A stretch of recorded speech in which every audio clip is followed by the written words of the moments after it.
Cinta di balik mesin. Perjuangan Anis dan Mas Roy. Kisah cinta yang tak biasa antara Anis, seorang buruh pabrik yang penuh perjuangan, dan Mas Roy, bosnya yang bijaksana. Di balik hiruk-pikuk pabrik garmen, mereka menemukan cinta yang tulus meski menghadapi berbagai rintangan. Saksikan perjalanan penuh haru dan inspirasi ini yang membuktikan bahwa cinta sejati dapat tumbuh di tempat yang tak terduga. Anis dan jalan panjang menuju cinta. Kehidupan Anis. Pagi itu, embun masih menggantung di daun-daun pepohonan ketika Anis memulai harinya. Sebagai seorang buruh di sebuah pabrik garmen di pinggir kota, hidup Anis sederhana, tapi penuh perjuangan. Dengan rambut hitamnya yang sering diselipkan ke dalam jilbab biru pudar, wajahnya menyiratkan semangat pantang menyerah. Anis tinggal di sebuah rumah kontrakan kecil bersama ibunya yang sakit-sakitan. Setiap pagi, ia menaiki angkot menuju pabrik, membawa bekal sederhana yang ia siapkan malam sebelumnya. Di pabrik, Anis dikenal sebagai gadis yang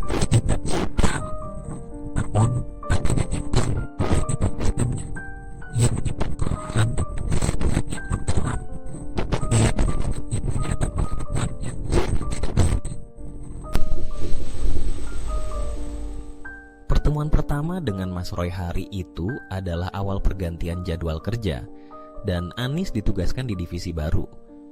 Suasananya lebih sibuk dari biasanya, dan supervisor baru mereka, Mas Roy, sedang memberikan pengarahan. Dengan perawakan tinggi dan tatapan mata yang tajam, Mas Roy memiliki aura kepemimpinan yang tak terbantahkan. Anis duduk di barisan belakang, mencoba mencatat arahan yang diberikan. "Selamat pagi teman-teman," suara Mas Roy terdengar lantang. "Saya Roy, supervisor baru di divisi ini. Saya berharap kita bisa bekerja sama dengan baik."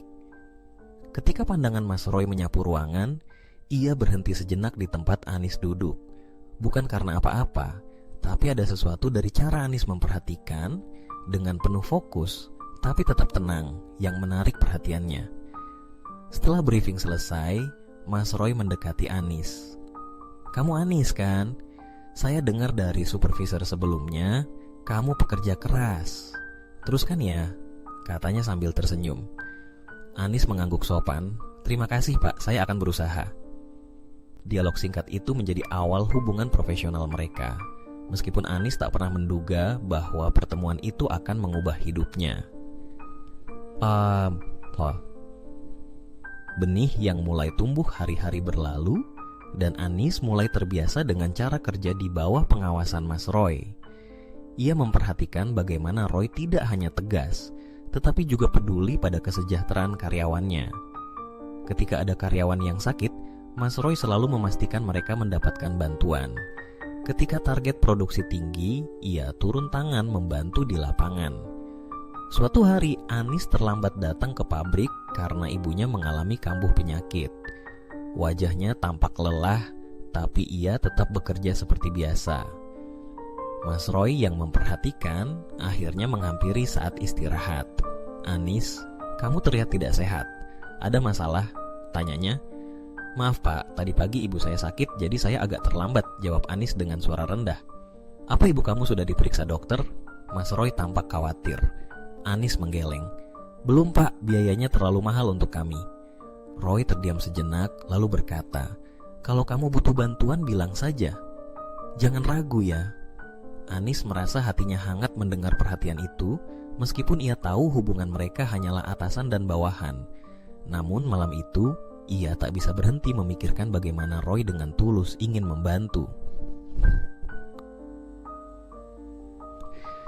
Langkah pertama beberapa minggu kemudian, pabrik mengadakan acara peringatan hari jadi perusahaan. Semua karyawan diundang, termasuk Anis. Ia mengenakan baju terbaiknya, gaun sederhana berwarna pastel yang dipinjam dari tetangganya. Ketika tiba di lokasi, ia melihat Mas Roy berdiri di dekat panggung, tampak gagah dengan setelan jasnya. Selama acara, Roy memperhatikan Anis dari kejauhan. Ada sesuatu yang berbeda pada gadis itu malam ini. Ketika musik mulai dimainkan, Roy menghampirinya. "Anis, kamu terlihat berbeda malam ini. Mau berdansa?" tanyanya dengan senyum kecil. Anis terkejut, tapi ia mengangguk pelan. "Tapi, saya tidak bisa berdansa, Pak." "Tenang saja, saya juga bukan penari yang bagus," canda Roy sambil menuntunnya ke lantai dansa. Malam itu, di bawah lampu-lampu gantung yang berkilauan, Anis merasa seperti berada di dunia lain. Untuk pertama kalinya, ia merasa istimewa. Cobaan di tengah perjalanan. Seiring waktu, hubungan mereka menjadi semakin dekat. Namun, cinta tidak pernah sederhana.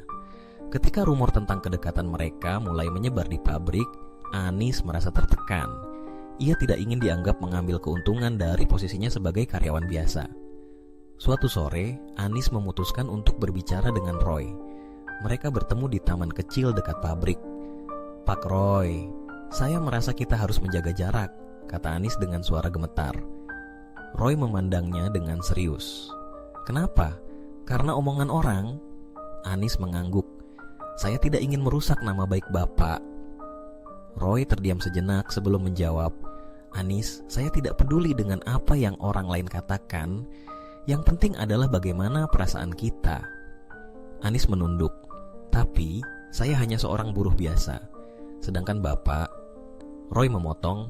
"Kamu lebih dari itu, Anis. Kamu adalah orang yang jujur, pekerja keras, dan peduli pada keluargamu. Itu yang membuatku jatuh cinta." Akhir yang indah.